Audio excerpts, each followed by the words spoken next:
Hey, Michael. So, yeah, introduce yourself, tell the people who you are, what you do now.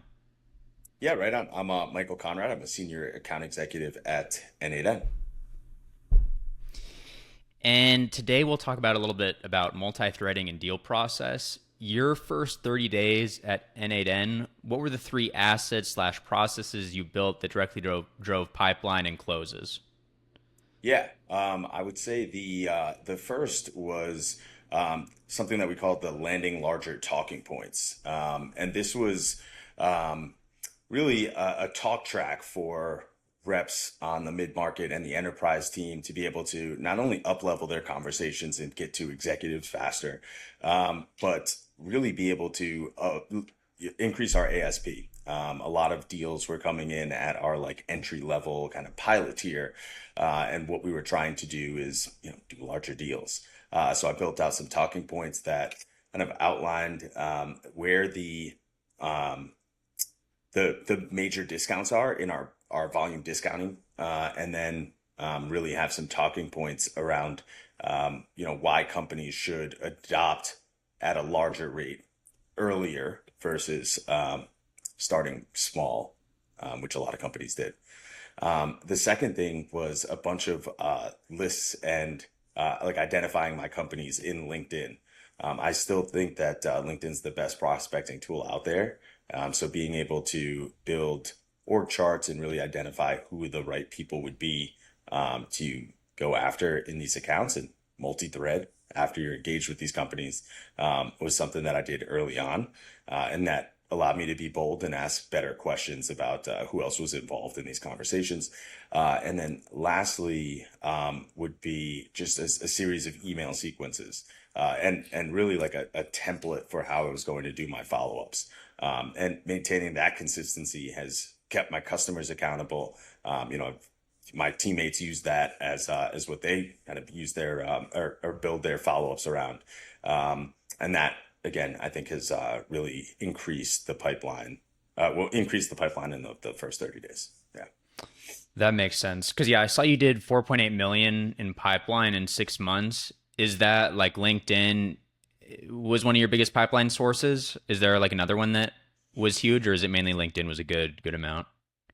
I would say for up-leveling conversations, our business is a little bit different than traditional SaaS businesses, where a majority of our pipeline is coming from inbound versus us having to go outbound. So these were tools and things that I built to get deeper into some of these large organizations, build more credibility with some of the initial stakeholders that I was meeting with, and also get to a power level faster.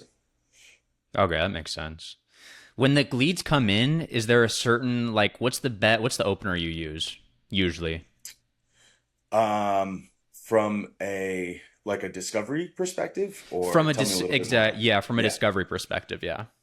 Yeah, I think the one of the biggest ones that we need to use as a means of qualification is gauging, what their familiarity is with N8N and the platform, before we really figure out which avenue we're going to take from a discovery perspective. So something like, tell me a little bit about, your experience with N8N to date. Are you guys in the platform? Are you using a community edition, something like that? But open-ended. Typically wouldn't be multiple questions, just one question. But yeah, to get an understanding of like where they are in their process, and that usually opens them up and gets them talking. Okay, yeah, that makes sense. Like when you enter a net new enterprise account, who's the first persona you go after and why? So in lieu of us having this inbound motion, I would say it is the executive buyer, right? So the EB is probably the first persona that I'm going after. Their team wants us to be at their beck and call. They want to take advantage of our limited resources.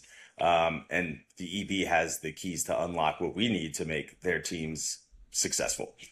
So making it, a give get sort of situation um, is ultimately how we get there too. But that's who I'm going after early and trying to get them involved in these conversations because ultimately they're going to be, signing the order form. And explain to me, because I know when we talked before this, you were mentioning that it is a lot of inbound that's coming in, but then you were saying you got a new sales motion is coming up, or something about, I forget what word you used, like something about warm bond. I forget what you were saying. Do you know what I'm talking about or no? I do. Yeah, yeah, yeah. So instead of us doing pure outbound to organizations that have never heard of n8n, we're doing what we call warm bound. So it's organizations that we're either too invested in another tool or the timing wasn't right for whatever reason. We're going after these accounts now. So they're warmer than a cold lead, I guess you would say. But it is like the first time that some of the folks at the business have done outbound. So it's a transition for some of our some of the earlier folks that were on the sales organization. And what's the hardest objection you get usually? And how do you like flip, how do you get around it? So I guess when you say it, like what type of objection? Is it Well, at any point, like any when, objection in general? like if, like, is there any point when they're giving you like any pushback or anything? They don't want to move through with the deal, or maybe they're really slow to move, and you're like, oh, okay, what, like, what's the deal with this person? Like anything with budget, or I know you said they know a lot of times they are a little bit warm, but is there any point they give you any like pushback at any point in the process? Yes, I mean, and that's why I said where are which type of objection. So, like from a technical perspective, we get objections all the time because we are a newer platform. So, it's sometimes it's difficult for folks to educate their internal stakeholders on what exactly n8n is and how we're AI adjacent versus an AI tool or a someone who creates a company that's creating. LLMs or something like that, right? Um, so I think that's definitely an objection that we get often from like a technical perspective, and one of the ways that we overcome that is by first off by educating those stakeholders, asking whether it's getting them on a call and bringing our resources. I think one of the things that they come to n8n for is expertise. So we're looked at as a trusted advisor in this space as people who have been doing this for several years. So bringing someone from our team that is expertise to speak to their stakeholders and educate them is definitely one of the best ways that we do that. Another one around budget. No one folks have an IT budget, but they're trying to figure out how best to utilize this. So educating the customer on exactly what they're getting with n8n and how to bring that value to their stakeholders.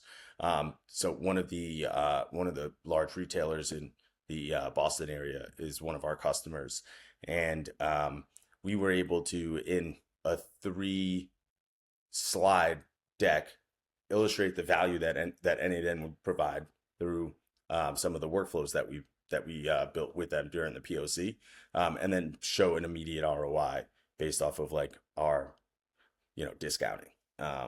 So I think it's a lot of it is around educating, and then empowering your champion to go and kind of fight those battles for you internally.